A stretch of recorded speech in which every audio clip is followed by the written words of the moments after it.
podcast é produzido por QK Brasil Multimídia. QK Brasil! QK Brasil!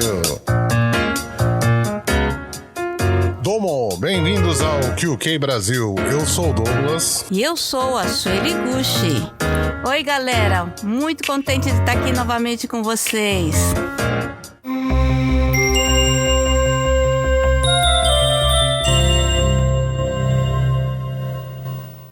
Oi, Sueli, tudo bem? Tudo jóia, Doug. E aí? Quais as novidades? Belezinha, tá tudo jóia. Friozão, né? Mas de vez em quando dá uns dias meio quentes aí, né? Tempo maluco. Vamos levando, né? Então, hoje nós vamos falar sobre o Miyamoto Musashi. Famoso. Famoso Miyamoto Musashi, né?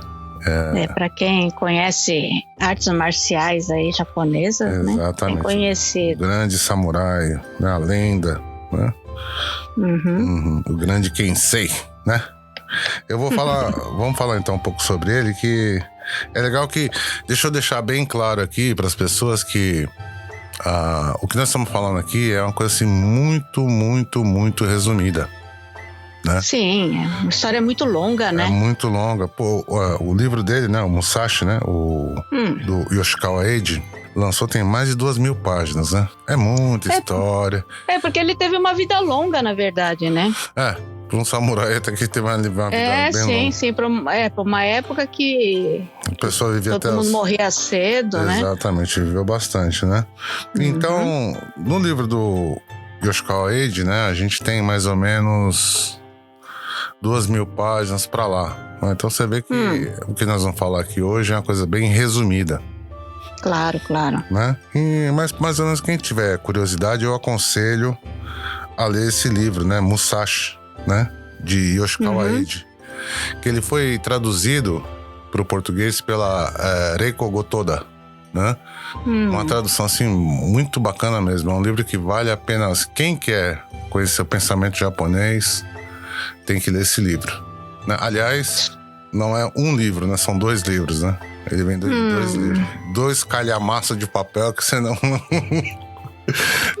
Quem inclusive inspirou, né? Filmes, né? Séries.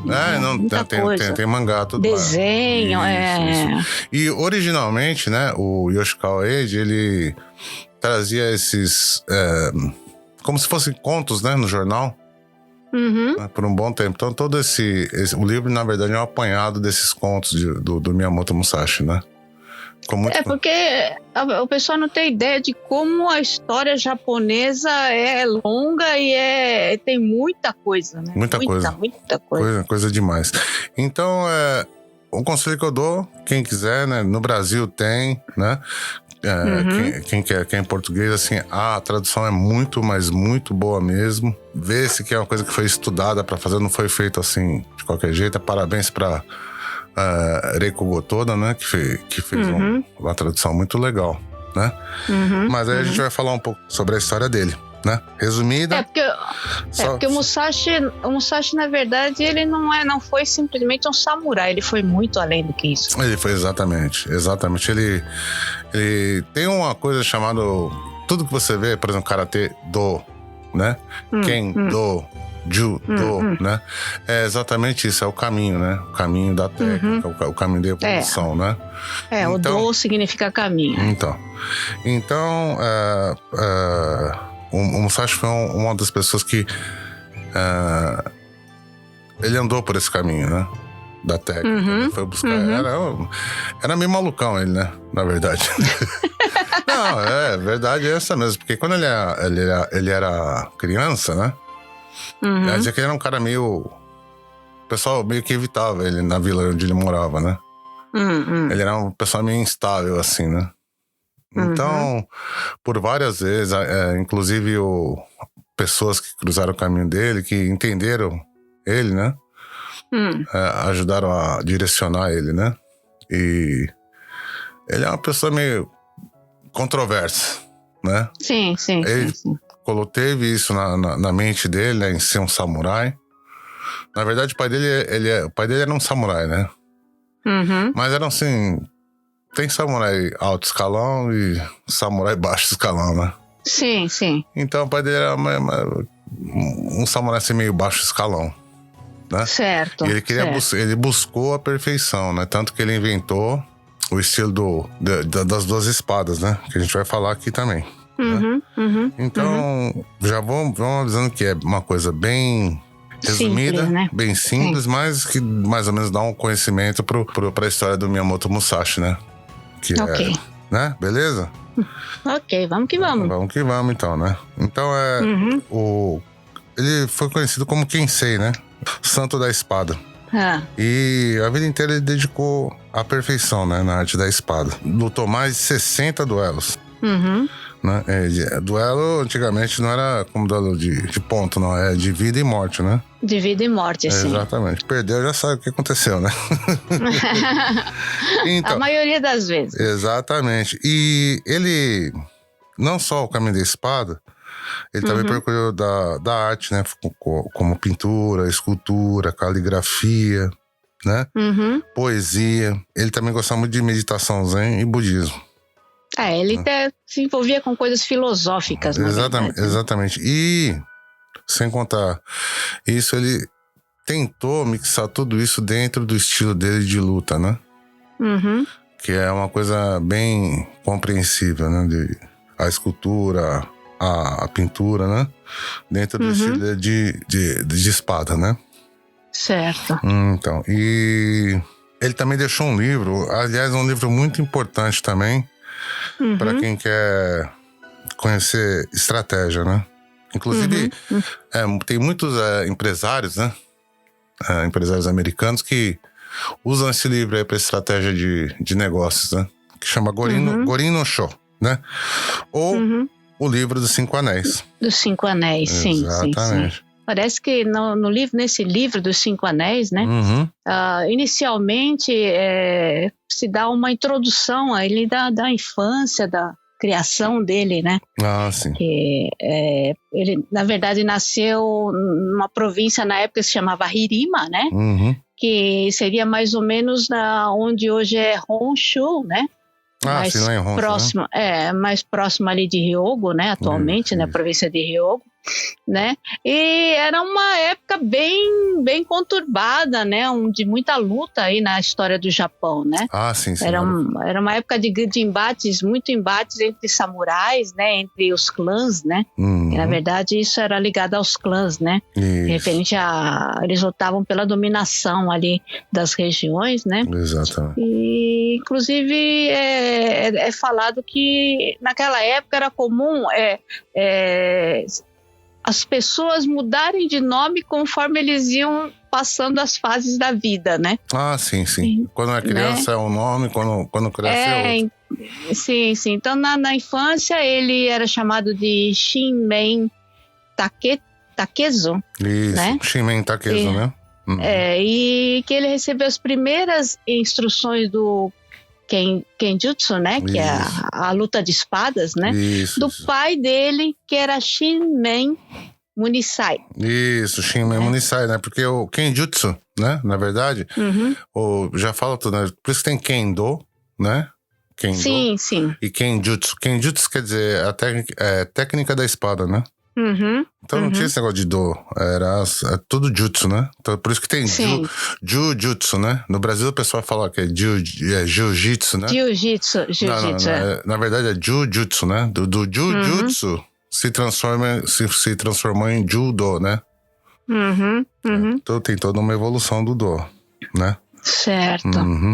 Bom, e conta que na história dele, o primeiro grande duelo aconteceu quando ele tinha 13 anos de idade. Exatamente. Né? Ele começou a 13 anos de idade e já nessa idade, já fazendo esses embates, que ele venceu uma outra casta, né?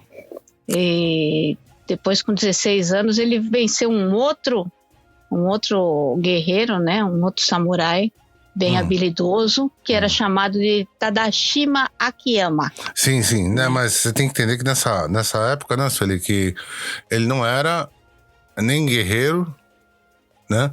nem samurai ainda, né? Não, apesar dele ser filho de um samurai, ele ainda não era considerado um samurai. Não, ele era ainda muito jovem ainda, na verdade, exato. mas já começou a fama dele justamente por isso, né?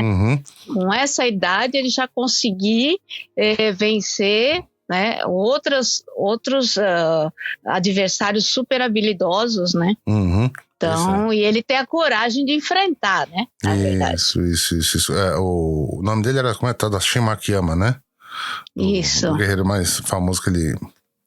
ele venceu nessa época era o mais famoso, né? Bom, aí em 1600, né? Teve a Batalha de Sekigahara. Né? Sim, famosa Batalha de Sekigahara. E ele tava nesse meio, né? Sekigahara é ali em Gifu, né? Na região de Gifu, né? Isso. E foi a partir dessa batalha que o Tokugawa conseguiu ascender ao poder, né? Ele se tornou o Shogun, né?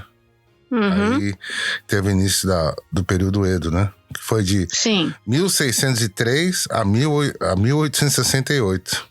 Né? Sim. A história do Japão é dividida nesses períodos, né? Então, nesses primeiros anos aí do Edo, né? Foi quando o Musashi viveu a juventude dele, né? E ele lutou no lado derrotado. Pra você ter uma ideia, ele e um amigo dele, né? Que é o Honiden Matahachi, né? Esse era meio malandrão, sabe? Meio... É verdade, é brasileirão, assim, sabe? Se você quiser conhecer a história do Honiden Matahachi, você tem que ler o livro, porque ele é um personagem, assim, muito legal, né? Porque ele era meio malandrão, né? Gostava de enganar o pessoal e tudo mais, mas os dois saíram vivos dessa batalha, da Batalha de Sekigahara, né? Ele conseguiu sobreviver o pós a batalha, né? Porque tinha gente caçando. Era uma época... O lado vencedor tá caçando o lado perdedor, né? Era uma época que quem ganhava tinha que eliminar realmente o adversário, né? Exatamente. O objetivo era esse. Exatamente. E ele meio que se escondeu e tudo mais, né? Lá para 1600 mais ou menos, depois 1604, mais ou menos, ficou uns 4 anos sumido, né? Quando ele tinha 21 anos, ele reapareceu em Kyoto, né?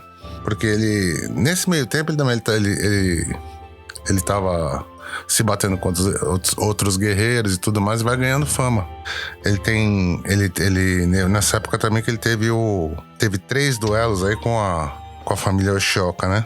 A família que era instrutora, né, de todo um clã, né? Então, Ashikaga, né? Que era o clã Ashikaga, né? Eles eram os instrutores. Então, era coisa... Você sabe como é que é aqui no Japão, né? Família... Do pai passa pro filho, que passa pro neto, que passa pro bisneto, né? Sim.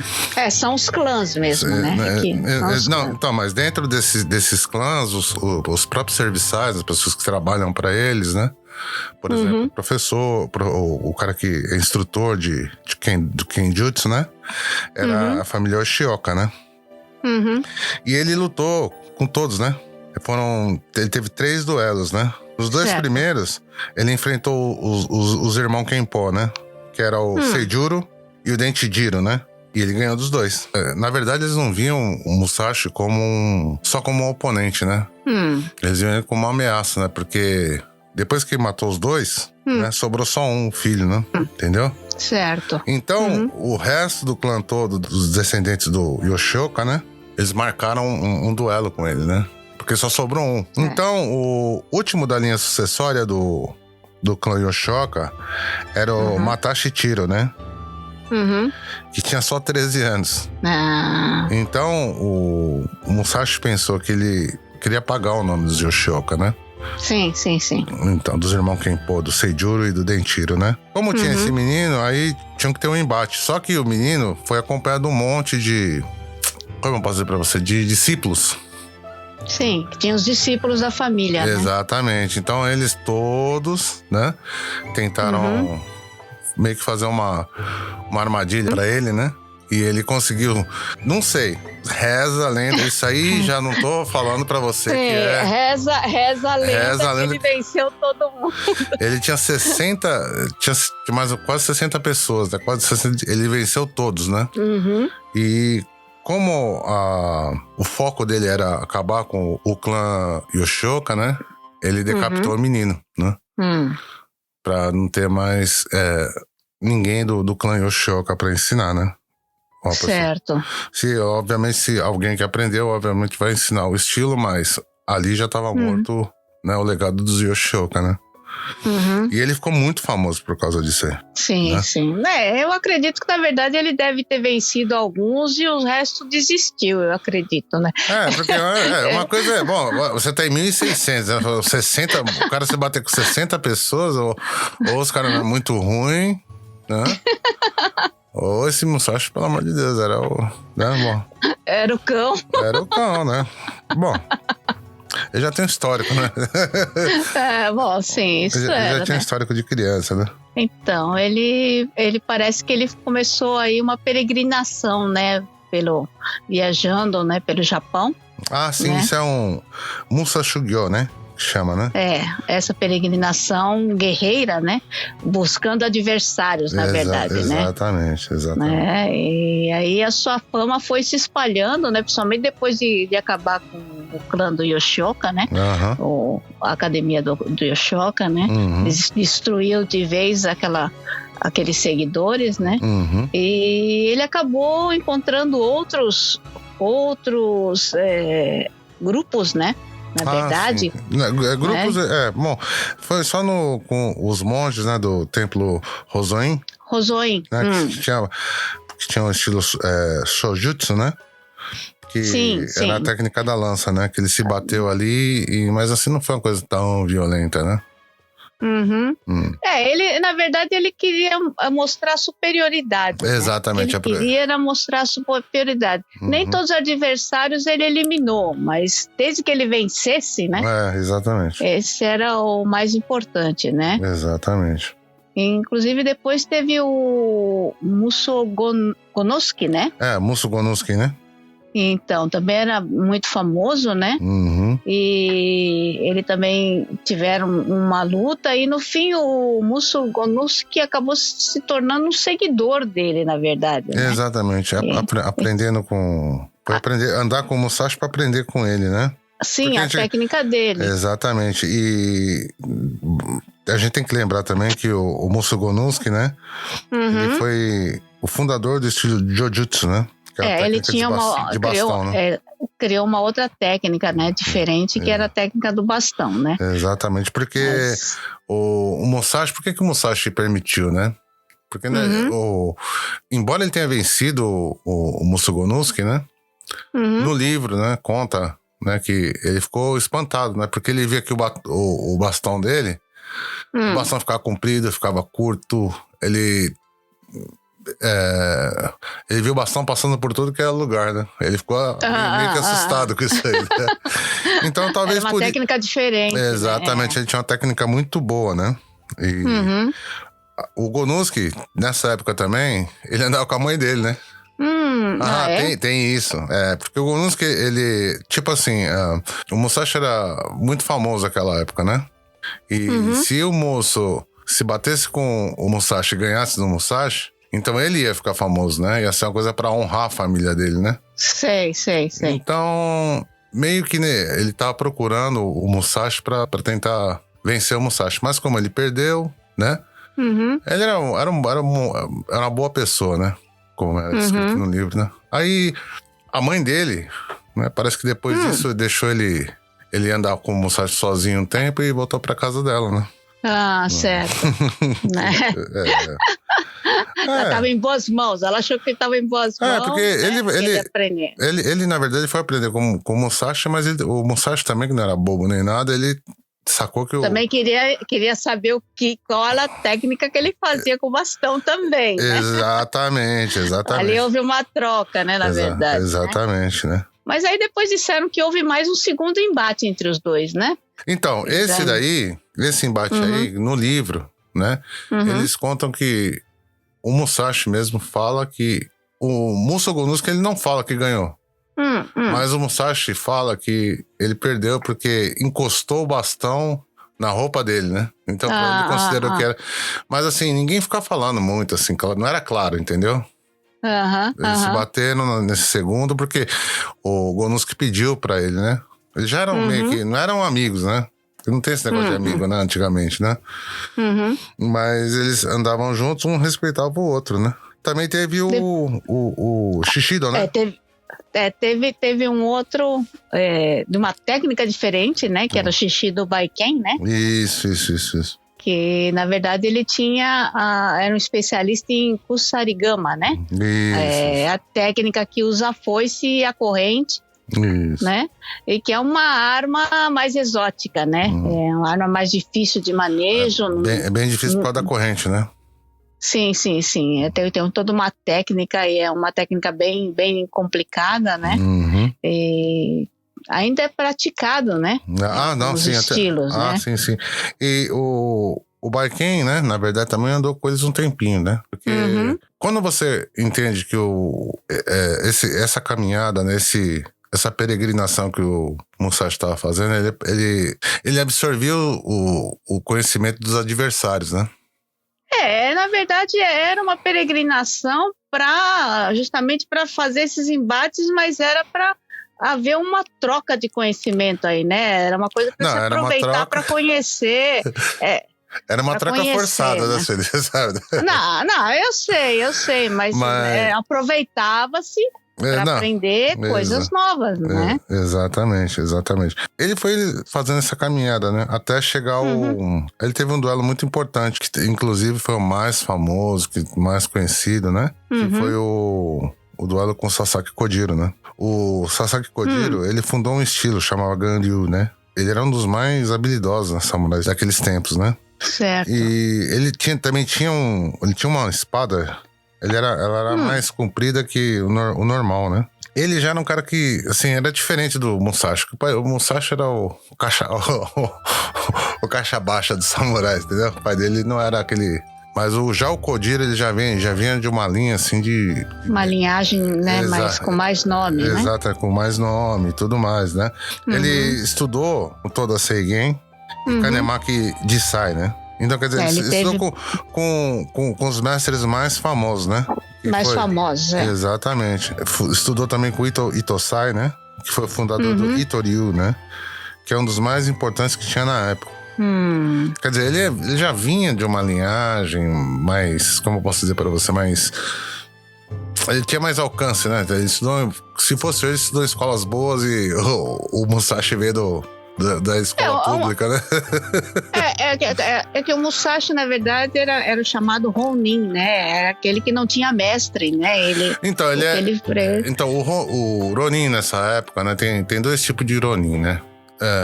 O Ronin, na verdade, ele é o samurai sem mestre, né? Sim.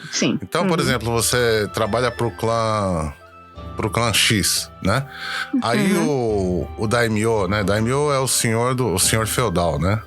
Ele morre, e você não morre, aí fica ruim pra você. Porque naquela época o Ronin era muito mal visto, né? Então, tinham muitos que eles ficavam meio loucão mesmo, né? Eles ficavam meio loucos, porque se o seu dono morreu e você não morreu...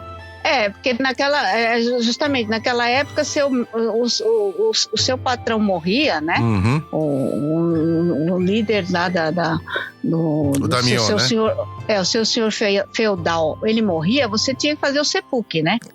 Não, então, exatamente, tinha o seppuku, mas na verdade o pessoal vê assim, pro seu senhor, pro seu Daimyo, né? Pro seu senhor feudal morrer, você tem que morrer antes dele.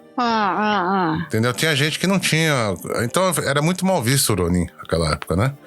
E tinha esse Ronin que é o tipo do... Como eu posso dizer pra você? Era samurai, mas era tipo um samurai desempregado, né? Porque é o caso do... samurai desempregado, né? Que é o tipo do Musashi. Do Musashi, que ele vem, o pai dele é de uma linhagem, embora seja, né? De classe baixa, né? Mas era um samurai ele tá buscando ser samurai, né? Então, quer dizer, Ele é samurai, mas... Ele não tem patrão, ele não tem patrão. Ele não tem patrão porque ele não arrumou emprego. Logo cedo foi pra guerra.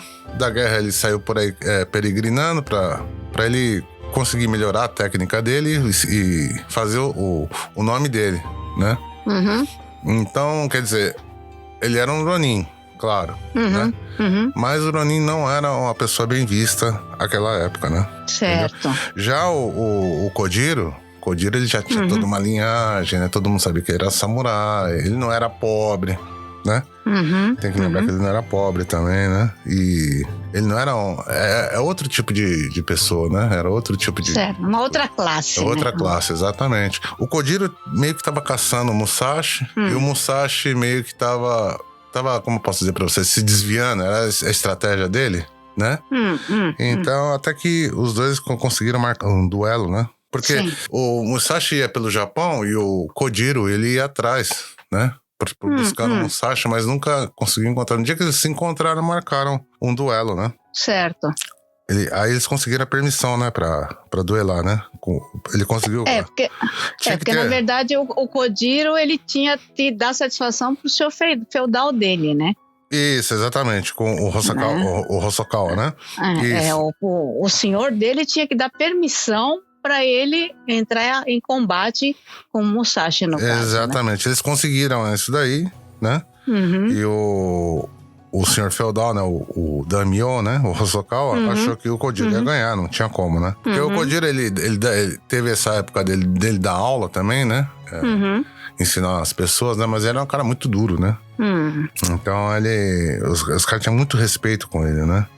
E o Hosokawa permitiu, achando que ele ia ganhar. Lógico que ele vai ganhar desse cara aí, desse Musashi aí, né? Mas o Musashi não é ninguém, né? Exatamente. Porque no livro conta, né? Que o Musashi, ele parecia um mendigo, né? Não, era um andarilho, né? Era um andarilho. Não, então, na verdade, ele era parecia um mendigo mesmo, né? Mesmo a aparência dele, cabelo tudo bagunçado, a roupa tudo cheia de buraco, né? Então ele só tinha espada. Parece aqueles personagens daqueles filmes chinês, né? Não, mas é exatamente isso. Por isso que ninguém dava muito valor pra ele, assim, né? No começo, né? Como ele não era conhecido e via ele daquele jeito, vamos ganhar desse cara, né? Só que aí era que tava... Não sei, né? Aí eles conseguiram, lá na ilha de Funajima, né? Conseguiram fazer o duelo, né? Qual que foi a estratégia do Musashi, né? Ele deixou o cara esperando umas 2 horas, Kojiro. Deixou o cara cansado. Cara, logicamente, porque se você marcou pra X horas... Nervoso, né? cansado. O cara fica estressado, porque o cara tá esperando. Ali não é... Dá um desequilíbrio emocional. Exatamente. Aí, nesse tempo, ele foi fazendo ele pegou o remo e começou a esculpir, né? Ele fez uma espada de madeira, né? E foi essa aí que ele usou, né? E... mas diz que foi muito rápido esse embate, né? E que reza a lenda, também não sei, né? Que ele deu um pulão e deu um golpe, né, na cabeça do Kojiro, né? Rachou, né? Você sabe que a espada de madeira, mesmo sendo de madeira, é bem perigosa, né? Sim, porque ela não quebra, ela estilhaça todo o osso, né? E inclusive, naquela época, hoje em dia o pessoal pensa madeira, pensa nesses compensados que a gente usa hoje em dia. Naquela época não, era madeira maciça. Exatamente, né? Então ele acertou na cabeça dele e disse que meio que pegou assim um pouco a espada do Kojiro na roupa dele, né? Ainda cortou. Não, na roupa não, eu digo, na faixa que ele usava na testa, né? Diz que pegou assim, cortou, mas não foi fundo, né? Deu pra. E o Kojiro, passou de raspão. Meio que passou de raspão. Aí o Kojiro, quando ele acertou a cabeça do Kojiro, ainda tentou acertar as pernas dele, né? Só que ele pulou, né? E acertou a costela, né? Aí o Kojiro morreu, né? Foi bem... Dizem, quem tava lá, não sei, os relatos, né? Dizem no livro que foi apesar de ter sido rápido, né? Que o que ajudou mesmo o Musashi a vencer foi essa estratégia dele, né? Dele ter deixado o Kojiro esperando, né? O Kojiro, ele queria mesmo de qualquer jeito se bater com o Musashi, né? Porque senão ele falava assim, demorou, eu vou embora, né? Mas ele ficou lá esperando até o Musashi chegar, né? Certo. Ele já tava totalmente desestabilizado, né? Emocionalmente, com certeza, devia estar com raiva, devia estar esgotado de ficar esperando, né? Exatamente, né? Então, foi bem interessante, né? Uhum. Bom, a partir disso daí, né? Depois disso daí, Sueli, o Musashi ficou bem famoso, né? Mesmo assim, ele continua ainda tendo alguns embates, né? Ele lutou depois do Kojiro, ele se bateu com Miyake Gunbei, né? E não que esse cara fosse famoso, né? Mas acontece que a partir daí o Musashi começou a usar uma nova técnica que ele tinha desenvolvido, que era o Ryohoni Ten Ichiryu, né? É uma técnica que usa as duas espadas, né? Você sabe que o samurai ele tem duas espadinhas, né? Uma espada menor e outra maior, né? E uma mais longa, assim. Exatamente, né?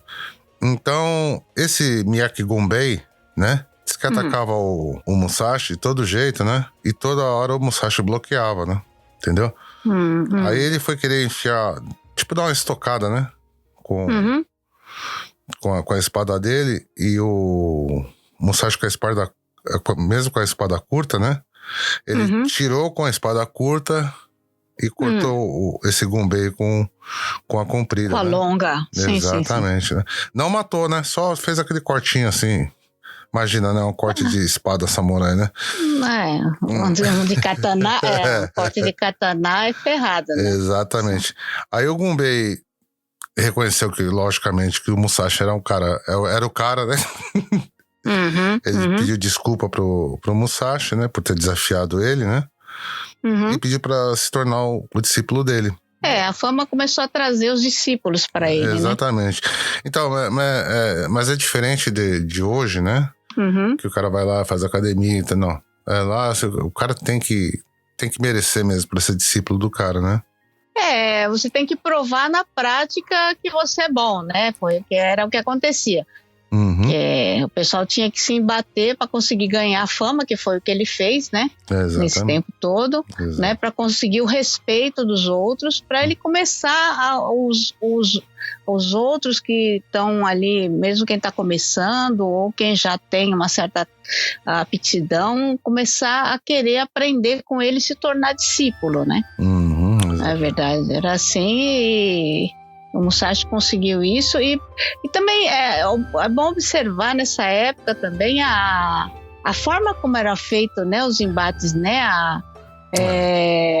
porque o cara fala assim, não, tem que eliminar ele é meu inimigo, não sei o que lá, mas você pode ver que as coisas são feitas de forma justa, né? São embates marcados, né? Combinados, não tem nada de traição, nada disso, né? Exatamente. É tudo tanto que uma coisa de honra, né? Exato, tanto que teve alguns que o Musashi poupou, né? Como o Gonusuke, né? Esse mesmo aí, o Gunbei, né? Então, quer dizer, tinha aquela coisa de tentar vencer ele, mas ele levava pro pessoal, né? Era só o embate pelo embate, não levava pro pessoal, esse cara quer me ferrar, então eu vou ferrar ele agora, né? Não era assim, né? Era bem legal, né?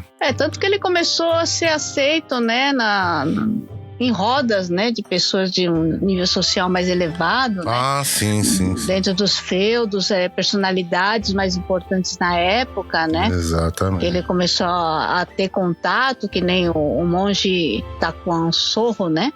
Que era conselheiro, né? Exatamente. Do Tokugawa. Exato. O Takuan, na verdade, ele tem uma história na época que ele estava fazendo aquela peregrinação dele, né? Ele conheceu o Takuan justamente nessa época. E o Takuan tem umas passagens muito, muito legais entre o Musashi e o Takuan. O Takuan ensinou muito pra ele, né? Foi uma pessoa muito importante. Só que o Takuan, ele é meio... Como ele era um monge, às vezes ele pegava, sumia um tempo, depois aparecia lá no... Não era um cara pegado a dinheiro, né?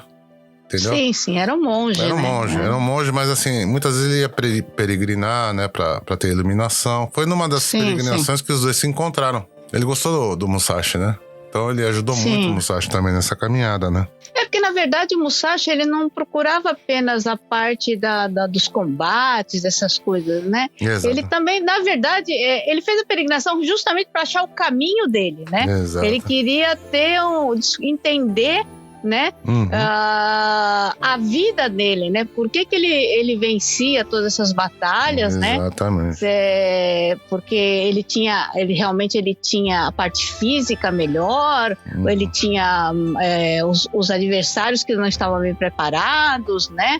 Ou era uma coisa divina, que era alguma coisa que era a missão dele, né? Exato. E ele começou a se envolver também com outras manifestações também artísticas, né? Sim. Sim. Ele começou a procurar justamente esse caminho que envolvia outras coisas, não apenas luta, arma, né?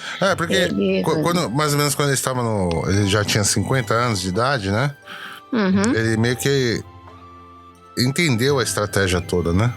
De como vencer, né? De como conhecer, de como montar a estratégia. Então ele conheceu toda a estratégia, né?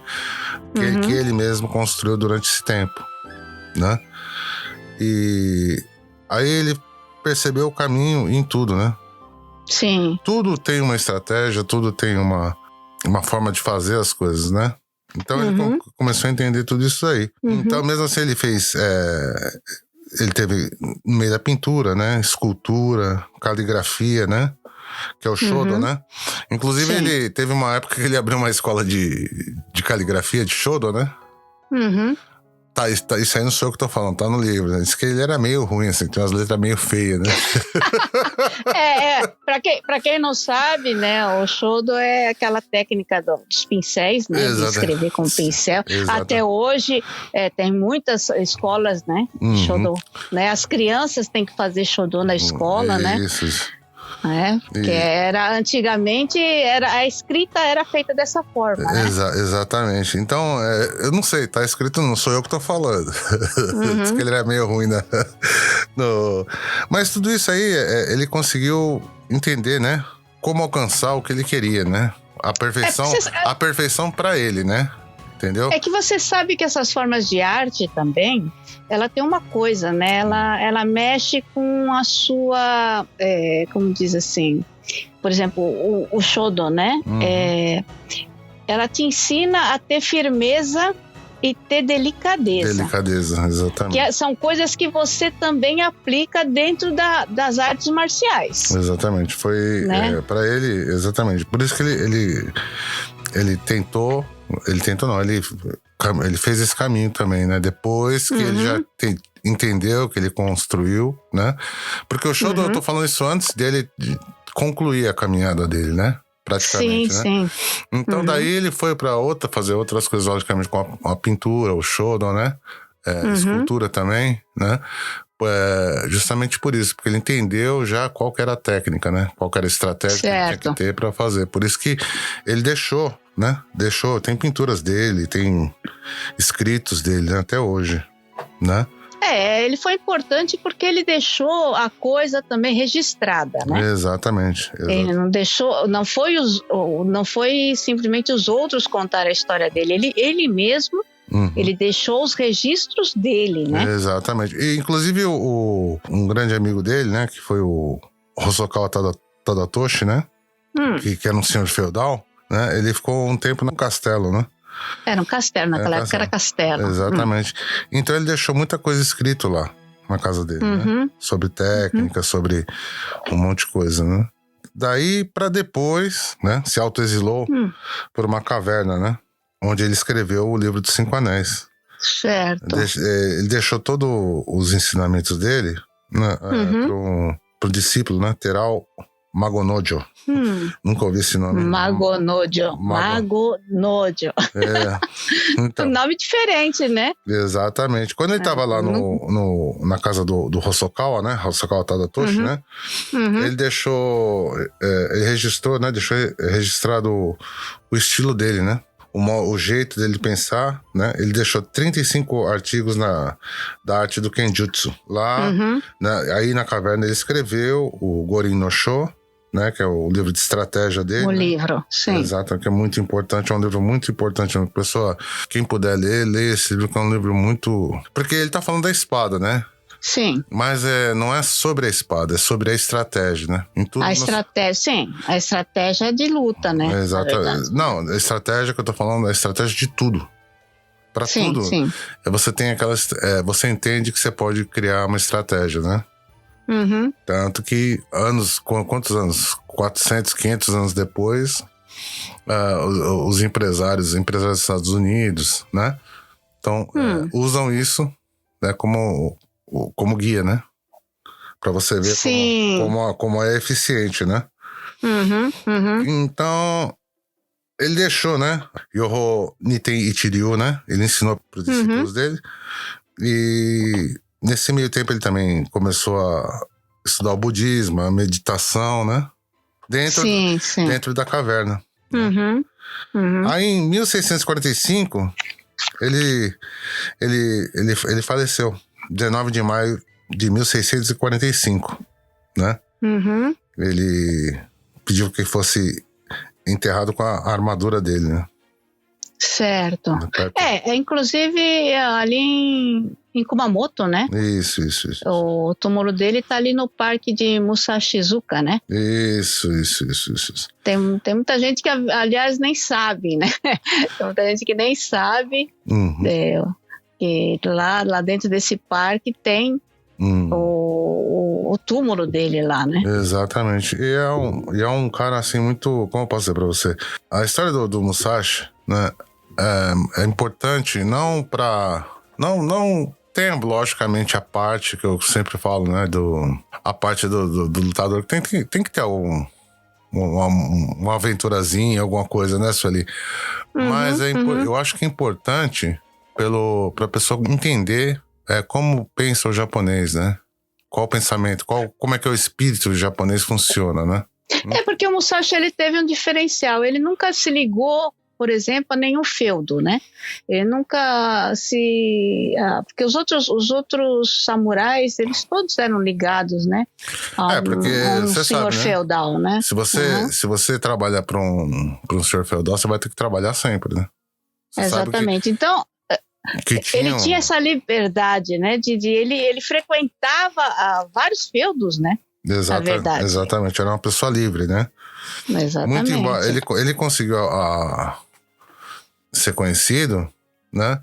Sem precisar estar ligado a nenhum senhor feudal, né? Porque geralmente, se a pessoa era famosa, os samurais famosos sempre eram ligados a um senhor feudal, né? Por isso que o Kojiro, ele ficou bem conhecido também, porque ele já vinha de uma linhagem boa, né? Teve ótimos professores, né? E trabalhou para um senhor feudal bem famoso também, né? Certo. Você sabe que os caras ganhavam em arroz, né? O dinheiro era o arroz, né? Praticamente. Sim. No Japão o dinheiro era arroz, é verdade. Que é aquele coco, né? Chamava coco, né?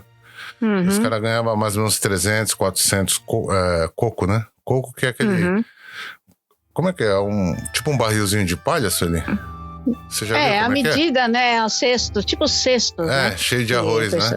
Sim. Então, era bastante. É o que o salário ganha hoje, né? Se você for olhar. Porque na verdade tinha gente que passava fome, né? Quer dizer. Exatamente.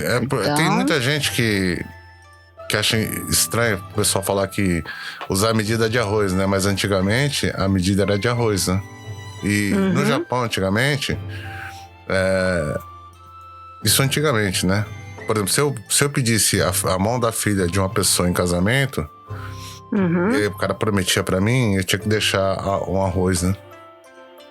É uma coisa estranha a gente falar isso pra gente hoje, mas naquela época, né? Não, naquela época, você vê, não só naquela época, até né, tanto tempo, assim, até hoje, por exemplo, ali nos países árabes, né, se troca mulher por camelo, né? Então, então, mas porque esses povos sempre usaram esse tipo de moeda, era sal, né? São coisas que para eles eram muito importantes. Na Ásia, o arroz sempre teve uma importância muito, muito grande em todos os países asiáticos, né? É o alimento, né? Não tem como. É o alimento básico, né? De todos os países asiáticos era o arroz. Exatamente. Então, nessa época, eles ganhavam em arroz. Então, o Musashi sempre foi esse cara que ele não teve dinheiro, teve fama, né? Teve conhecimento, teve boas amizades, né? Então, não era um cara ligado ao dinheiro, a ter fortuna, né? Tanto que ele nunca voltou para as terras dele, né? Sim. Na verdade, ele ficou Miyamoto Musashi, né? Shinmen Takezu. Mas ele se tornou Miyamoto Musashi, né? Porque ele era da Vila Miyamoto, né? Então, tem muita coisa da vida dele, né? Que mostra que ele nunca foi ligado a dinheiro, né? A dinheiro, estabilidade, né? Ele não ligava muito para andar com roupa bonita, uma espada maravilhosa, né?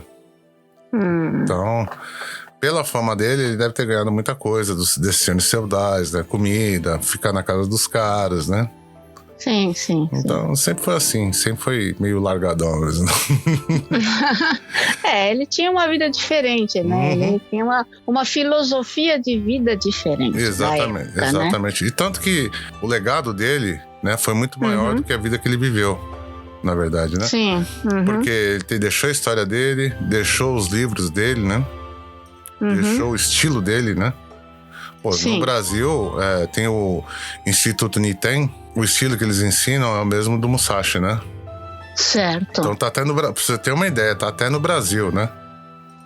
Você tá entendendo? O cara que é lá do interiorzão, aquele rapaz da Vila Miyamoto. Tá no mundo, tá no mundo inteiro. Exatamente, exato. O Brasil é um dos países mais famosos, né? Depois do Japão, logicamente, né? A dominar essa técnica, se você não sabia, né? Sim. Não, porque inclusive tem muitos brasileiros aqui, não descendentes, inclusive, que vêm para o Japão justamente procurando essa parte das artes marciais, né? Exatamente. São discípulos dessas artes marciais que vêm para o Japão justamente para procurar maior conhecimento nessa área, né? Exatamente. E a grande maioria que vem da parte do Kenjutsu, né? Porque tem o Kendo, né? E o Kenjutsu, né? O pessoal que vem da parte do Kenjutsu, geralmente é desse Instituto Niten, né? Ele é bem famoso mesmo mundialmente, né? O Instituto Niten, né? Certo. E o sensei deles, que se não me engano, é George Kishikawa, se não me engano, né? Ele já veio pra cá muitas vezes, ele é reconhecido pelos mestres aqui também, né? E é muito legal isso. Muito legal. O George Kishikawa. Se não me engano, é George Kishikawa, se não me engano o nome dele. Ele parece que ele também fez a revisão, né, do livro dos Cinco Anéis para português, não é? Isso. Tem esse. E tem um livro também muito importante, né, que todo mundo fala sobre o Bushido e não sei o que lá, o que é Bushido, né, que é o caminho do guerreiro, né? Na verdade, foi um livro que... Isso aí é um outro capítulo, né? Que a gente vai...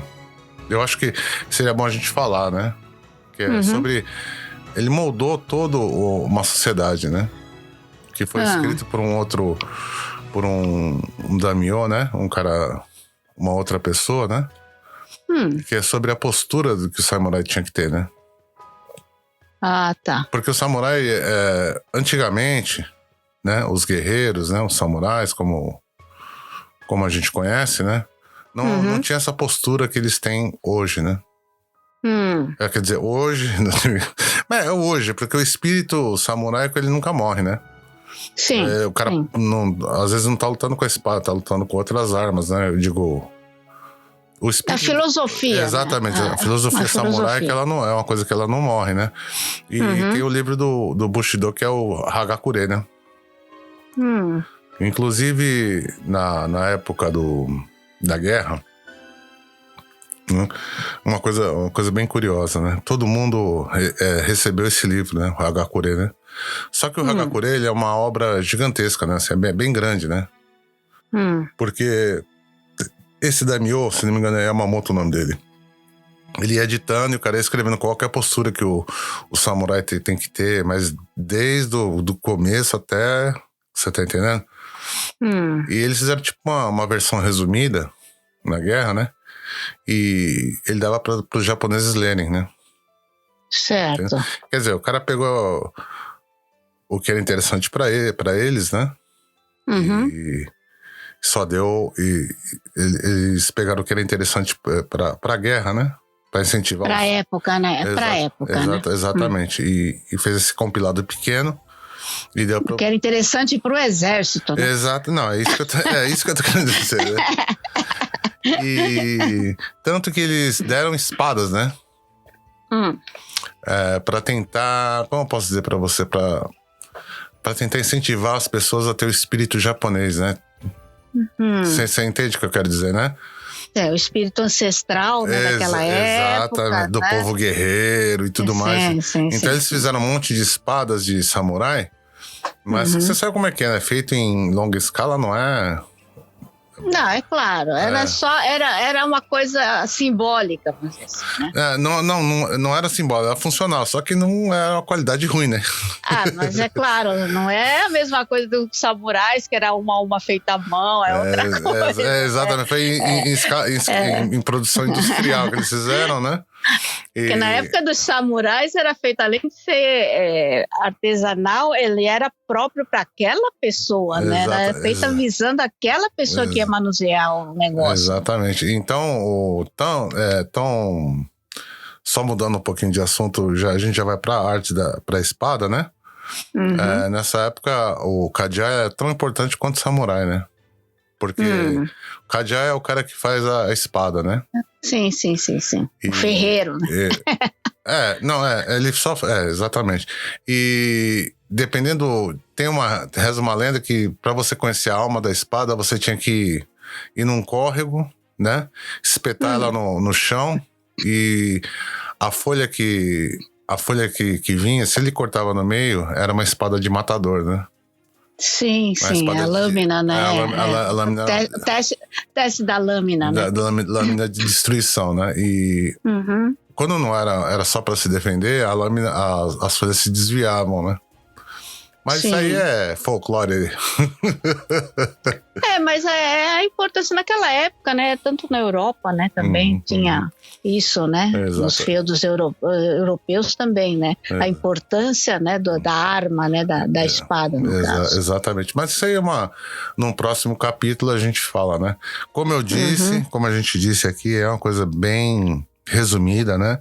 É só para instigar quem tá ouvindo a querer saber mais sobre o Musashi, né? Eu aconselho fortemente, né? A quem ouviu esse capítulo, procure pelo o livro do Musashi, né? Chama Musashi mesmo o livro, né? E são 2 livros. Exatamente. E no Brasil, foram lançados no Brasil, né? E foram traduzidos para Reiko Gotoda, né? Tá escrito Reiko Gotoda, né? E assim, a tradução é muito legal, muito, muito bem feita, muito... Você vê que a pessoa, ela pesquisou para fazer, a tradução. É uma pessoa que tem conhecimento, né? Então, porque essa coisa de tradução é uma coisa meio perigosa, né? Exato. Não, eu sou meio cri-cri com certas coisas, então sempre pesquiso, né? Quando eu li esse livro há uns 20 anos atrás, né, Sueli? Porque assim, para você passar, não é simplesmente você passar por uma língua, né? Você tem que passar de uma forma que a outra cultura vai entender, exatamente. né? Então, ali para quem é brasileiro vai entender muito bem. Por isso que eu elogio tanto essa tradução, né? Por isso que, principalmente, às vezes a gente tem que tomar muito cuidado com essa coisa de tradução do português para o japonês também, né? Exatamente. Porque é muito perigoso às vezes. Exatamente, né? Nada como eu sempre digo, né? A gente não pode levar tudo ao pé da letra, né? Porque letra não tem pé e você pode cair do cavalo, né? Então, com certeza. Então, fica aí, né, Sueli? É interessante também, porque tem muita gente, essa história, por exemplo, a base dessa história se passou ali naquela região, né, de Honshu, né? E muita gente ali que mora naquela região ali de Osaka, Kyoto, Kumamoto, né? Não conhece essa coisa da história do Japão, né? E a importância, por que aquela área ali tem aquela importância, né, turística e histórica para o Japão, né? Ali tem muita história. Como eu falei assim, né? Muita gente não sabe onde é que está o jazido do Musashi, porque ela é uma coisa ali, para o japonês é uma coisa tão normal, entendeu? Que fica até meio esquecido, né? Fica até meio esquecido ali. Tem ali o monumento, tem escrito e tal, mas a gente que é brasileiro, por exemplo, às vezes vai passar no parque e não tem nem ideia, porque tá tudo escrito em japonês, do que é aquilo, né? Exatamente.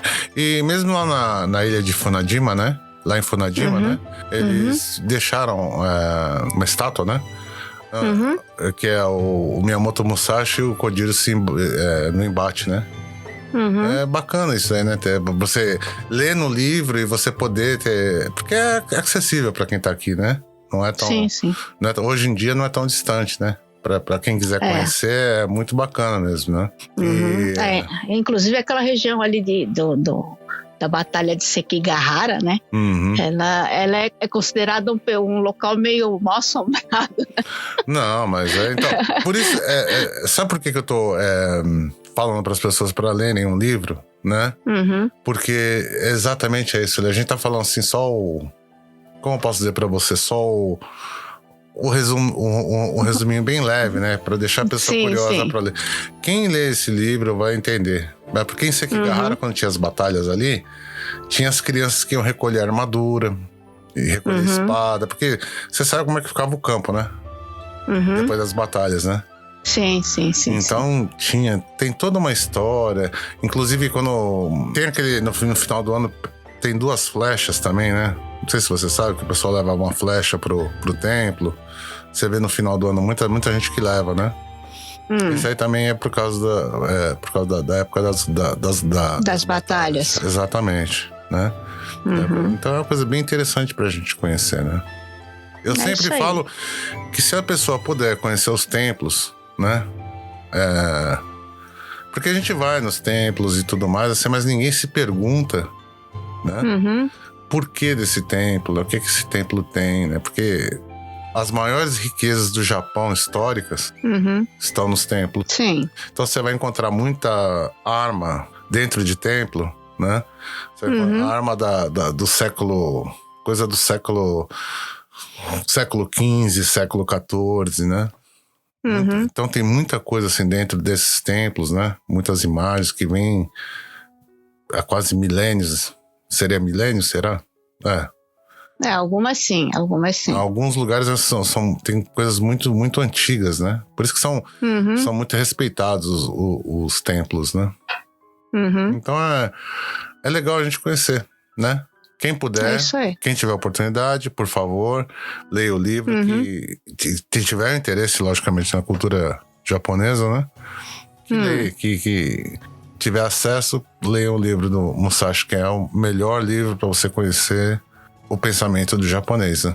Porque o tempo pode ter mudado, mas essa parte do espírito japonês, essa coisa do japonês, né? Tá todo ali. Tá todo ali. Você pode... o pessoal pode achar que o tempo mudou e tudo mais, mas ali tá todo... A essência do japonês tá ali. Porque tem personagens assim maravilhosos nesse livro. Takuan mesmo que nós falamos do monge, né? O monge ele é um grande personagem ali. É a base de tudo que passou a ser cultural posteriormente, né? Exatamente. Mas é isso aí, né, Sueli? É isso aí. Vamos ficando Espero por aqui? que o pessoal tenha gostado aí da história. Isso aí. Né? E se gostou da história aí, quem sabe, dá uma sugestão aí que mais algum personagem aí que vocês querem conhecer mais a fundo aí. Quem sabe a gente faz uma pesquisa aí para levar pro pessoal, né? Exatamente. Eu tô com a ideia de trazer algumas coisas legais, assim, né? Como desmistificar, né? Porque às vezes eu vejo, assim, algumas coisas falando sobre samurai, sobre monges, sobre monte de coisa assim, que eu vejo. O pessoal fantasia muito, né? Exatamente. O pessoal vê aqueles filmes ali, é muito fantasia, né? Então, exatamente, é isso que eu ia falar. Tem livros e tem filme também do Musashi, viu? Uhum. O livro, inclusive, até. O filme, inclusive, até é legalzinho.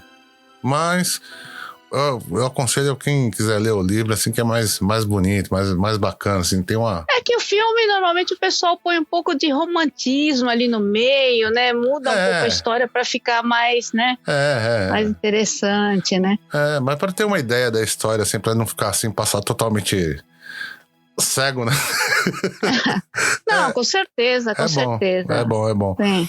Então, Sueli, a gente vai continuar procurando esses assuntos, né? Assuntos que trazem para desmistificar algumas coisas, né? Sim. Trazer uma informação assim legalzinha, né? Porque o interesse da gente aqui é essa variedade, né, de assuntos. Exatamente. Que o pessoal pode se interessar, que envolve história, cultura, né, o dia a dia nosso aqui também, né? Uhum. Então fazer essa variação de coisas para o pessoal ter um pouco mais de conhecimento geral. Exatamente. Né? A gente não quer se prender numa coisa só, a gente quer discutir vários assuntos. A nossa ideia aqui é ter um bate-papo falando de um monte de coisas, de assuntos diferentes. Exatamente. Né? Exatamente. Que estejam do interesse de todas as pessoas. Exatamente. Acho que esse que é legal. Um bate-papo, né, Sueli? Bate-papo é bate-papo, né? Sim, com certeza. É uma coisa que, na verdade, um pouco diferente, né? Você tem canais de YouTube aí que vai falar só sobre vida de Decassegue, ou que vai falar... né? Que vai falar só sobre determinado assunto. O que a gente quer aqui, não. A gente quer uma coisa diferente. É isso, né? Aí. É isso aí. Uma coisa que englobe tudo. Exatamente, e todos, exatamente. Aos poucos a gente vai alcançando o que a gente quer, né? É isso aí, então. Né, Sueli? Manda a sua sugestão aí, gente. É isso aí. Falou, Sueli. Alô, Doug. Vamos que vamos. Vamos ver o próximo assunto aí, né? É isso aí. Contamos com vocês aí, ok? Olha aí. Este podcast é produzido por QK Brasil Multimídia.